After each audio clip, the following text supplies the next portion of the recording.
안녕하세요. 사랑하는 중고등부 여러분, 남동혁 전도사입니다. 오늘은 대림절 세 번째 주일입니다. 우리 코로나가 다시 심해져가지고 모든 예배가 온라인으로 드리게 되었습니다. 비록 온라인으로 우리가 예배를 드리고 있지만 하나님께서는 우리가 있는 어느 곳에나 함께 하고 계십니다. 우리 온라인 예배를 통해 하나님의 말씀을 듣고 하나님의 자녀로 살아가는 저와 여러분들이 되기를 바랍니다. 또한 우리가 대림절 기간, 성탄절을 기다리는 기간을 지나가고 있습니다. 우리 한 사람 한 사람과 이 세상의 모든 것에 소망이 되시고 또 이 땅에 오신 아기 예수님을 더욱 알아가고 사랑하는 그런 시간들로 보내기를 바랍니다. 우리가 함께 살펴볼 오늘 하나님께서 우리에게 주시는 말씀은 마태복음 2장 1절부터 6절까지의 말씀입니다. 함께 큰 목소리로 마태복음 2장 1절부터 6절까지 하나님의 말씀을 읽도록 하겠습니다. 헤롯 왕 때 예수께서 유대 베들레헴에서 나심에 동방으로부터 박사들이 예루살렘에 이르러 말하되 유대인의 왕으로 나신 이가 어디 계시냐? 우리가 동방에서 그의 별을 보고 그에게 경배하러 왔노라 하니 헤롯 왕과 온 예루살렘이 듣고 소동한지라. 왕이 모든 대제사장과 백성의 서기관들을 모아 그리스도가 어디서 나겠느냐 물으되 이르되 유대 베들레헴이오니 이는 선지자로 이렇게 기록된 바 또 유대 땅 베들레헴아 너는 유대 골 중에서 가장 작지 아니하도다. 내게서 한 다스리는 자가 나와서 내 백성 이스라엘의 목자가 되리라 하였음이니이다. 아멘. 오늘은 대림절 세 번째 주일을 맞아서 내 백성의 목자가 되리라 라는 제목으로 함께 하나님의 말씀을 살펴보도록 하겠습니다. 우리가 대림절 기간을 맞아서 예수님이 이 땅에 오신 이유를 살펴보았습니다. 하나님과 사람이 충만하고 사랑이 충만하고 하나님과 사람 사이에 사랑이 충만하고 기쁨이 충만한 그 관계를 질투한 사탄이 우리 사람의 마음속에 죄라는 바이러스를 심어 놓았다고 했습니다. 이로 인해서 우리 하나님의 형상을 닮은 우리 인간의 그 하나님의 형상이 파괴되고 모든 인류는 죄로 물들게 되었습니다. 그래서 사람들은 서로 사랑하고 존중하고 서로를 기뻐하기보다는 미워하고 시기하고 더 나아가서 나쁜 사람들은 폭력을 쓰고 심지어 살인과 같은 심각한 범죄가 일어나기도 합니다. 이 죄라는 바이러스의 문제를 해결하기 위해서 하나님께서 아기 예수님을 이 땅 가운데 보내주셨고 우리가 그것을 기념하고 기억하고 또 우리의 믿음을 자라가게 하려고 이 대림절이라는 절기를 보내고 성탄절, 크리스마스를 기념합니다. 이제 모든 사람의 마음에는 두 가지의 선택권이 생기게 되었습니다. 하나는 우리 아기 예수님을 기억하고 또 예수님의 십자가를 믿음으로 고백하면서 하나님의 형상을 회복하기 위해 살아가는 것과 또 다른 하나는 하나님의 형상이 파괴된 죄인의 모습으로 살아가는 것입니다.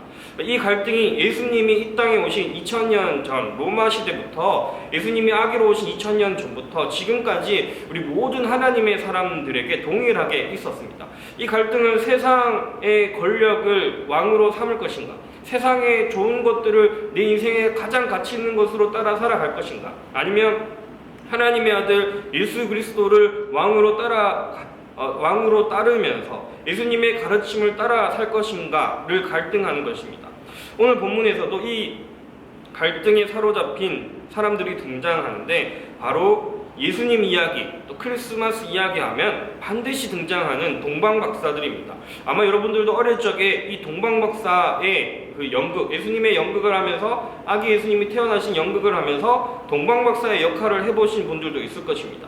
이 동방박사들은 당시 시대 이스라엘의 동쪽에 있는 페르시아 지역에 살던 지식인들로 봅니다. 지금으로 치면 우주를 연구하고 또 우주에 있는 별들을 연구하는 그런 박사님들, 대학교 교수님들로 볼 수 있습니다. 이 동방박사들이 열심히 공부를 하고 연구를 하다가 하나님께서 이 구약 성경, 우리 성경을 통해 이 땅에 보내주기로 하신 약속한 왕이 이스라엘에 태어났다라는 사실을 알게 되었습니다. 지난주에 예수님께서 태어나실 때 로마 황제가 옥타비아누스라는 황제라고 했습니다.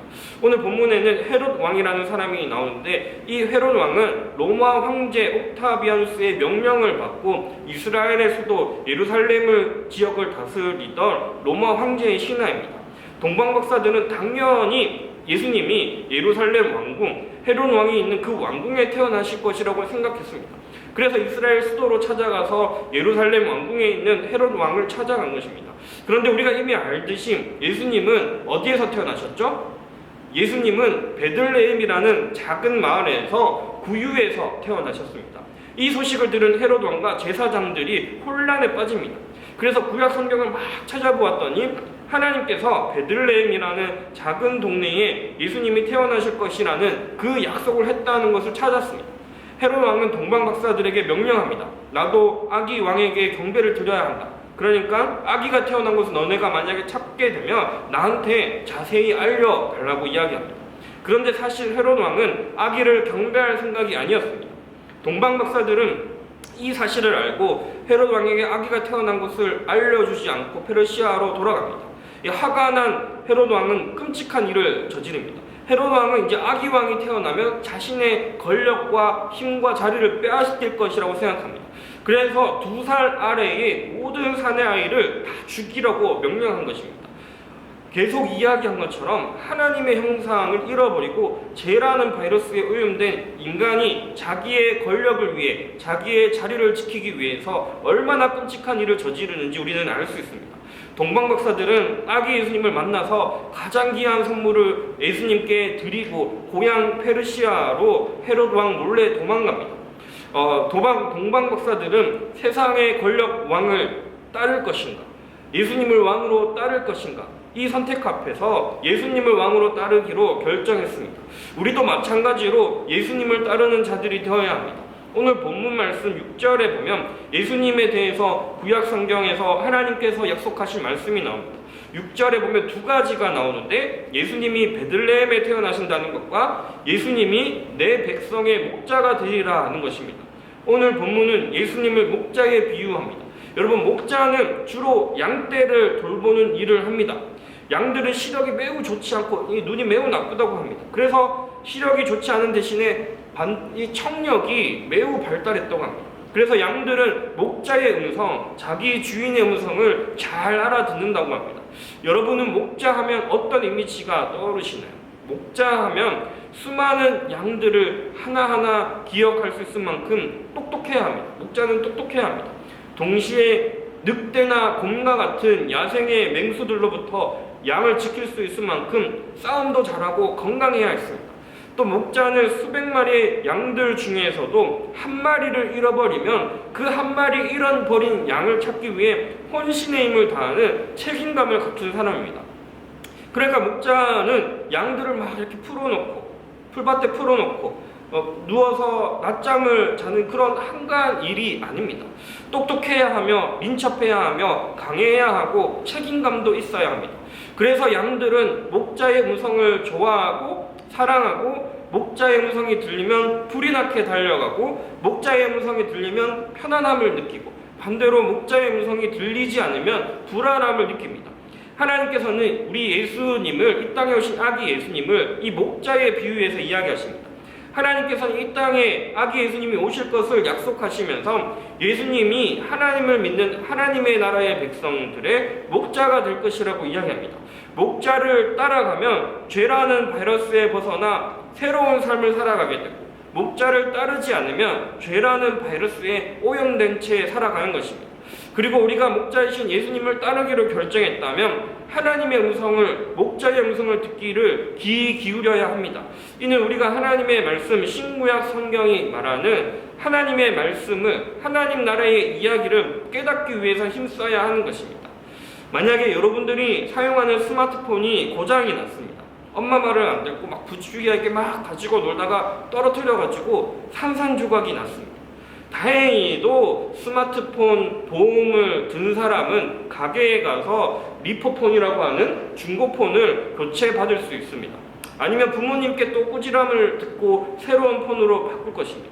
꾸지람 들을 때는 기분이 나쁘지만 새로운 폰을 들고 집에 와서 꺼내 들면 기분이 얼마나 좋은지 모릅니다. 그런데 만약 여러분들이 새로운 스마트폰을 받아서 이 새로운 스마트폰이 또 혹시나 고장날까봐, 깨질까봐 무서워서 책상 서랍 속 깊은 곳에 숨겨두는 그런 사람이 있을까요? 그런 사람은 없을 것입니다. 새로운 스마트폰을 손에 쥐고 하루 종일 만지면서 앉으나 서나 누우나 일어서나 어떤 기능이 있는지 살펴보고 찾아보고 새로운 기능이 없는지는 검색하고 카메라는 나를 얼마나 예쁘게 찍어줄 수 있는지 수천 장의 사진을 찍으면서 여러 각도로 실험할 것입니다. 꼼꼼한 사람들은 사용 설명서를 A부터 Z까지 읽어보거나 블로그나 유튜브를 찾아서 특별한 기능이 없는지 더 잘 사용할 수 있는 방법들을 찾아볼 것입니다. 우리가 목자 대신 예수님을 믿고 죄라는 바이러스로부터 치료를 받고 목자 되시는 예수님을 따르는 새로운 삶을 살아가는 것도 마찬가지입니다. 성경은 예수님을 따르는 삶의 사용 설명서입니다. 사용 설명서를 잘 읽는 사람이 스마트폰을 잘 사용할 수 있는 것처럼 성경을 잘 읽고 알고 이해하는 사람이 예수님을 잘 따르는 삶을 살아갈 수 있습니다. 기도는 예수님을 따르는 삶에서 하나님과의 통화 버튼입니다. 우리가 통화 버튼을 이용해서 내가 사랑하는 사람들, 좋아하는 사람들, 도움이 필요한 사람들, 연락이 필요한 사람들과 통화하는 것처럼 우리는 기도를 통해서 하나님과 이야기할 수 있습니다. 찬송은 예수님을 따르는 삶에서 스마트폰의 게임 어플 같은 것입니다. 우리가 게임 어플을 통해서 즐거움을 누리는 것처럼 게임 어플을 통해서 스트레스를 푸는 것처럼 우리는 찬송을 통해서 즐거움을 누릴 수 있고 하나님 주시는 기쁨을 찾을 수 있습니다. 우리가 카톡 프로필이나 SNS에 새로운 스마트폰을 사면 셀카나 또 내가 좋아하는 사진을 찍어서 올려서 내 지인들에게 볼 수 있게 하는 것처럼 우리는 내 주위의 사람들에게 하나님의 자녀의 모습을 보여주어야 합니다. 이것이 예수님을 목자로 따르는 사람들의 삶의 모습입니다. 말씀을 마무리하겠습니다. 예수님은 우리에게 목자가 되어주시려고 이 땅에 오셨습니다. 양들이 목자의 음성을 들으면서 목자의 품에 안겨서 편안함을 느끼고 따뜻함을 느끼고 사랑스러움을 느끼는 것처럼 우리는 목자 되시는 예수님 품에 안기는 삶을 살아가야 합니다. 목자를 따르면 목자의 보살핌과 돌봄 속에서 안전하게 살아가게 되지만 목자를 잃어버리면 사나운 맹수들의 밥이 됩니다. 사랑하는 중고등부 여러분, 언제나 어디서나 우리를 사랑하시고 지켜주시고 보호해주시는 목자 되시는 예수님을 사랑하고 또 알아가고 닮아가고 따라가는 자들이 되기를 바랍니다. 기도하겠습니다. 사랑과 은혜가 풍성하신 하나님 아버지, 오늘도 귀한 주님의 말씀을 허락해 주심에 감사드립니다. 우리의 목자가 되어주시기 위해 이 땅에 오신 아기 예수님을 기억하고 또 사랑하고 우리가 이 대림절 기간을 또 성탄절을 맞이하고 보내는 자들이 될 수 있도록 도와주시옵소서. 우리 사랑하는 중고등부 모든 형제 자매들 주님을 따르는 삶을 살아가게 하시고 목자 되시는 주님 품 안에서 안전함과 편안함과 따뜻함을 느끼며 살아가는 자들 될 수 있도록 도와주시고 주님을 닮아가며 세상의 많은 사람들에게 우리의 목자 되시는 예수님을 자랑하고 또 전할 수 있는 자들 될 수 있도록 함께하여 주시옵소서. 한 주도 하나님께서 지켜주실 줄 믿사오며 예수님의 이름으로 기도드립니다. 아멘.